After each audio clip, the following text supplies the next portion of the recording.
వేయి వేణువుల నాదం అనే పాటతో ప్రారంభమయ్యే షష్ఠిపూర్తి సినిమా నవంబర్ 30న విడుదల కానుంది. ఇళయరాజా సంగీతం, రాజేంద్ర ప్రసాద్, అర్చన నటనతో ఈ సినిమా ఆకట్టుకుంటుందని భావిస్తున్నారు. వేయి వేణువుల నాదం మోగే హాయి హాయి హృదయాన. ప్రేమ మంత్రముల గానం సాగే ఈ ముహూర్త సమయాన. సరదాలే సరిగమలై పలికిన శుభవేళ అంటూ సాగే పాట షష్ఠిపూర్తి సినిమాలోనిది. రాజేంద్ర ప్రసాద్, అర్చన కాంబినేషన్లో రూపేష్, ఆకాంక్ష సింగ్ ప్రధాన పాత్రధారులుగా నటించిన చిత్రం ఇది. పవన్ ప్రభ దర్శకత్వంలో రూపేష్ కుమార్ నిర్మించిన ఈ చిత్రం ఈ నెల 30న విడుదల కానుంది. ఈ సినిమాలోని వేయి వేణువుల నాదం మోగే పాటను దర్శకుడు నాగ్ అశ్విన్ విడుదల చేశారు. చైతన్య ప్రసాద్ సాహిత్యం అందించిన ఈ పాటను కార్తీక్, విభావరి ఆప్టే జోషి ఆలపించారు.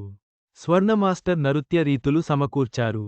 ఈ పాట గురించి పవన్ ప్రభ మాట్లాడుతూ, ఈ పాటను చైతన్య ప్రసాద్ అద్భుతంగా రాశారు. ఇకపై ఎవరు షష్ఠిపూర్తి జరుపుకున్నా ఈ పాటను ప్లే చేసి తీరాల్సిందే. ఇళయరాజాగారు స్వరపరిచిన ఈ సినిమా పాటల రికార్డింగ్ని ప్రత్యక్షంగా వీక్షించి పులకించిపోయామను. ఈ పాట కోసం తోట తరణిగారు ఓ మండువా లోగిలిని అత్యద్భుతంగా తీర్చిదిద్దారు. రాజేంద్ర ప్రసాద్, అర్చనగార్లు, రూపేష్, ఆకాంక్ష ఈ పాటలో జీవించారు. చాలా కాలం గుర్తుండిపోయే పాట ఇది అని తెలిపారు. చివరగా, షష్ఠిపూర్తి సినిమా పాట విడుదలతో సినిమాపై అంచనాలు పెరిగాయి. నవంబర్ 30వ తేదీన విడుదల కానున్న ఈ చిత్రం ప్రేక్షకులను అలరించడం ఖాయం.